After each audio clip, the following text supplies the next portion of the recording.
Qari mill-Evanġelju skont San Mattew. F'dak iż-żmien l-Ispiritu ħa lil Ġesu fid-deżert biex ix-xitan iġarbu. U Ġesu baqa' sajjem għal 40 jum u 40 lejla. U fl-aħħar ħadu l-ġuħ.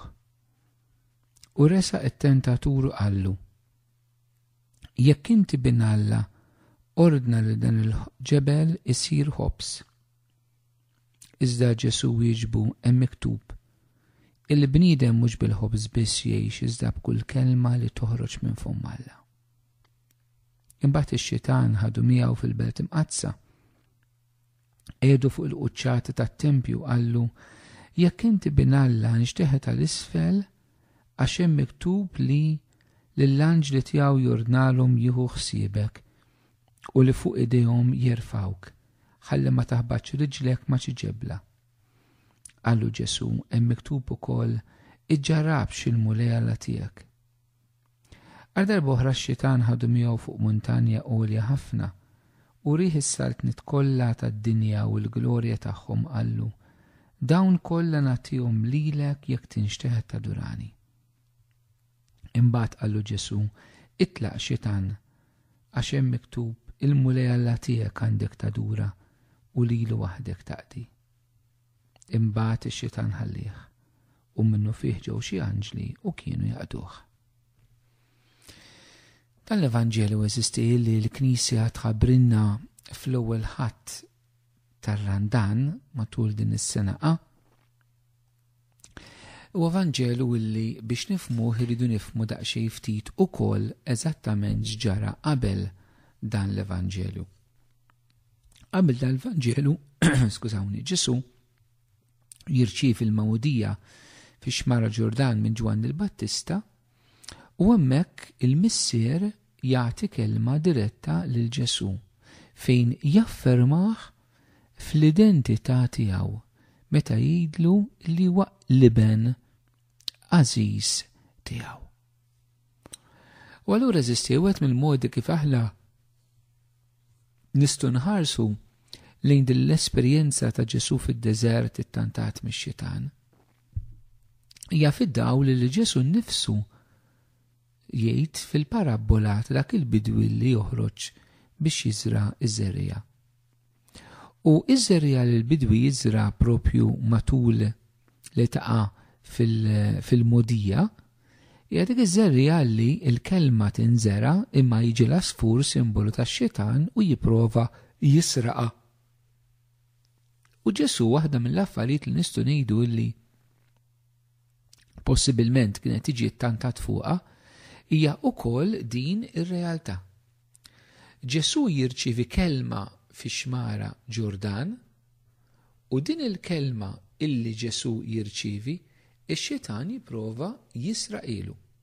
Jipprova joħorġu minnha. Meta il-missier lil Ġesu qallu li huwa ibnu l-għażiż fi ħsieb il-għaxqa tiegħu etc. Ġesu huwa l-iben għażiż tal-missier għaliex? Għaliex Ġesu huwa l-iben ubidjenti tal-missier. L-ubidjenza eżisti hija waħda mill-ikbar affarijiet li l-bniedem ta' Alla fil-Bibja għandu.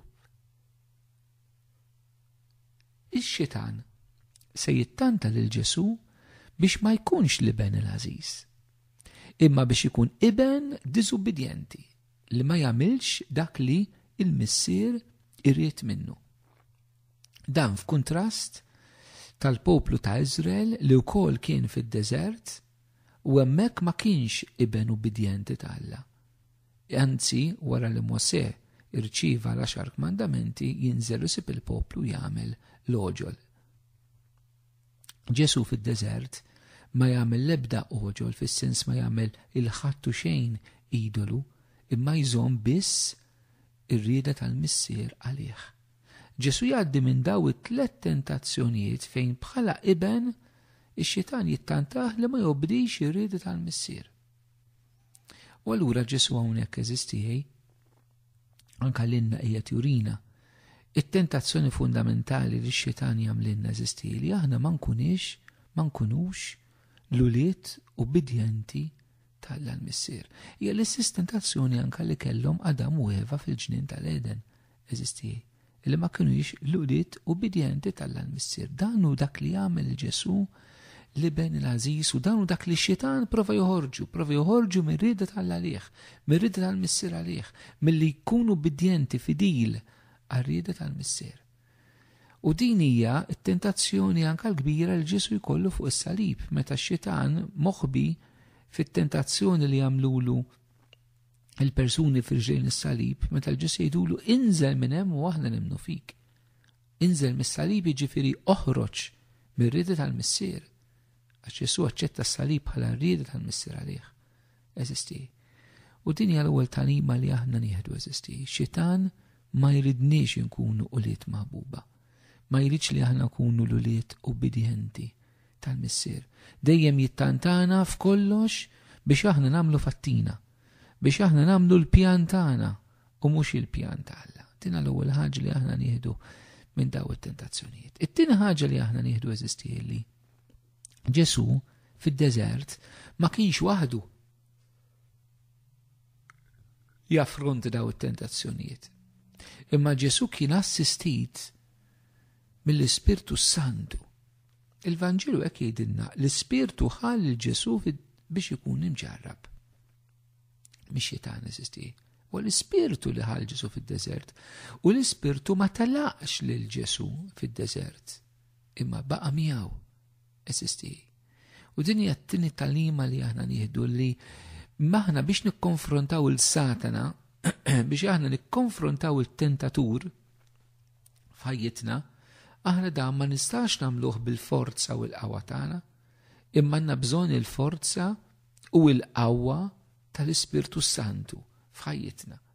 Kif deret eżisti din il-forza l-qawwa tal-Ispirtu f'Ġesu huwa u jiġġieled il-Satana? Din tidher fil-fatt li Ġesu jikkwota l-Iskrittura. L-Iskrittura li San Pawli jgħidilna hija x-xabla tal-Ispirtu. Jekk hemm realtà fil-ħajja tagħna eżisti tal-Knisja fejn biex ngħidlek l-Ispirtu Santu jimmanifesta lilu nnifsu huwa proprju fil-qari tal-Iskrittura. Fl-Iskrittura il-Bibja li hija ktieb ispirat jew ktieb li Alla nefaħ fih in-nifs tiegħu li l-Ispirtu tagħha huwa preżenti. Tanti li San Pawl kif qed isejħilha fl-Ittra l-Efesin kapitlu 6 l-Iskrittura hija x-xabla tal-Ispirtu li jgħidilna biex naqbdu fit-taqbida tagħna kontra x-xitan. U Ġesu proprju huwa l-ewwel wieħed illi jagħmel dan eżisti. U din hija t-tieni talima li aħna nieħdu. Aħna nistgħu naffrontaw il-qawwa tal-Ispirtu tal-ħażen, il-qawwa tal-Ispirtu ħażin bil-qawwa tal-Ispirtu Santu. Ġesu darba minnhom hekk qal li hu qed ikeċċi x'jagħtem bil-qawwa tal-Ispirtu tagħha. Eżisti, u dan ifisser li s-satna tagħha waslet ilna. L-Ispirtu Santu huwa dak li joħda kompletament kontra l-Ispirtu tax-xitan. Eżisti. Ejjew aħna fil-mumenti tat-taqbid, fil-mument tat-tentazzjoni, ejjew aħna wkoll nirrikorru bil-qawwa kollha lejn l-Ispirtu Santu li qatt ma jħallina waħedna. Eżisti. U l-aħħar ħaġa nippruvaw nieħdu ftitek malajr it-tlet tentazzjonijiet li Ġesu ikollu naraw xi jfissru għalina. L-ewwel waħda meta jgħidlu illi biex jibdel il-ġebel f'ħobs. Eżisti. Li nistgħu narawha b'diversi modi.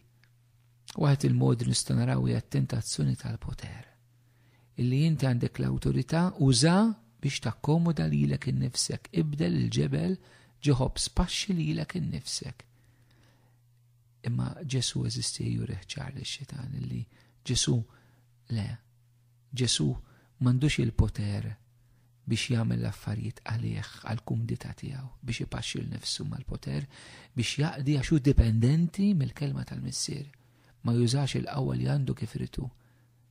Għalhekk jgħidlu l-bniedem mhux bil-ħobż biex jgħixi ma' kull kelma li toħroġ minn fuq Alla. Tieni ittellaw eżisti fuq il-belt il-qaddisa hemmhekk Ġerusalemm qiegħdu fuq il-quċċata tat-Tempju u jgħidlu biex jaqbes minn hemmhekk għaliex l-anġli jġejnuh.